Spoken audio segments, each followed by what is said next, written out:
600,000 people die from cancer each year. 1.7 million people are diagnosed with cancer each year. And did you know that 1 in 3 people will be diagnosed with cancer at some point in their lives? I'm one of them.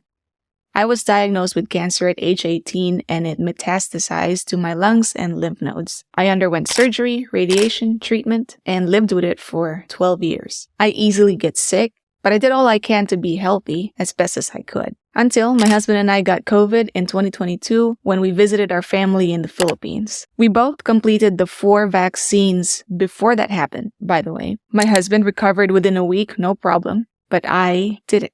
When my coughing and flu-like symptoms didn't go away after 3 weeks, I started to worry. I mean, who wouldn't? I belong to the high-risk population for COVID, and as you know, my lungs sometimes suck at being lungs. As I isolated myself from the rest of the world, I sought for information before calling my doctor. I researched, and when I say research, I mean actual scientific studies, not just blogs and social media, because that's what I do when I have a clinical question in my own practice. I found a study involving healthcare workers, 568 COVID cases, and 2,316 controls. Pretty big numbers. I like it. They found that those who followed a plant-based diet had 73% lower odds of moderate to severe COVID-19 severity and 59% lower odds for pescatarians compared to participants who did not follow these diets. Those who reported following a low-carbohydrate, high-protein diets had greater odds of moderate to severe COVID-19, almost 4 times the risk. Well, it sounded too good to be true, right? So I looked for more studies. I found this one. Almost 600,000 participants, close to 4 million person months of follow-up, more than 31,000 COVID-19 cases. Similar conclusion. A diet characterized by healthy plant-based foods was associated with lower risk and severity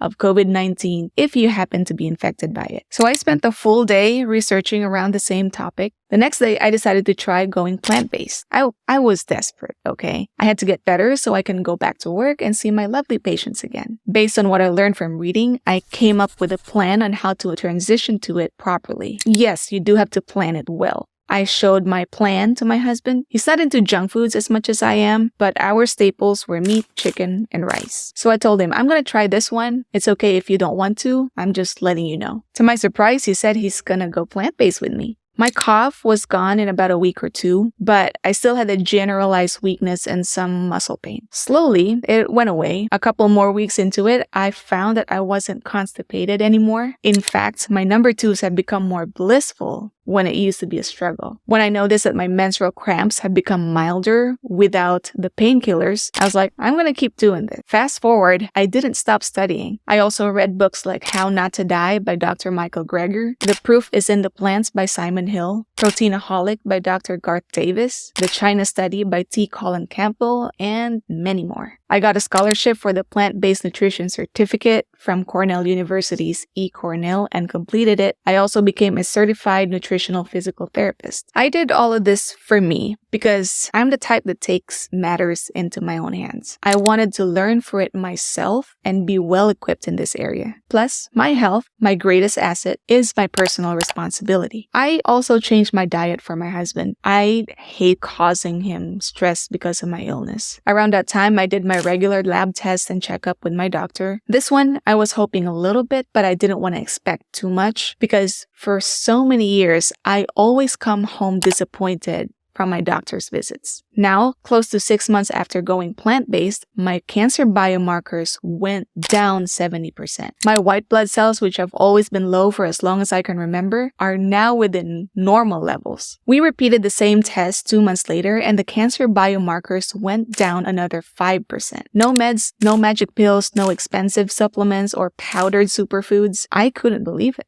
How do I know it was the food? Because it was the only thing I changed. I was already exercising regularly before all this. Well, we did more tests about 5 months later just to really confirm. That's when my thyroid cancer specialist said, I have good news. As she came into my room, she declared that my cancer is now in remission. You know, I had been anxious about this last series of tests because I was afraid I was gonna fail again. So the whole food plant-based diet, it works, both in scientific studies and in my own life. Now, a little caveat. I will always have the consequences of my thyroid cancer for 12 years that needs to be monitored from time to time. Eating plant-based may prevent and reverse a lot of health conditions to an extent, but not all. Nevertheless, I'm happy to keep these battle scars as a reminder of God's tender mercies, the people who care about me, for all the things that I've learned and what I've become because of my challenges. This experience has indeed done more good than bad. After much prayer, research, and putting in a lot of effort to make healthy lifestyle changes, something finally worked. And the best thing that my doctor told me was that I can now move on and focus on my other life goals.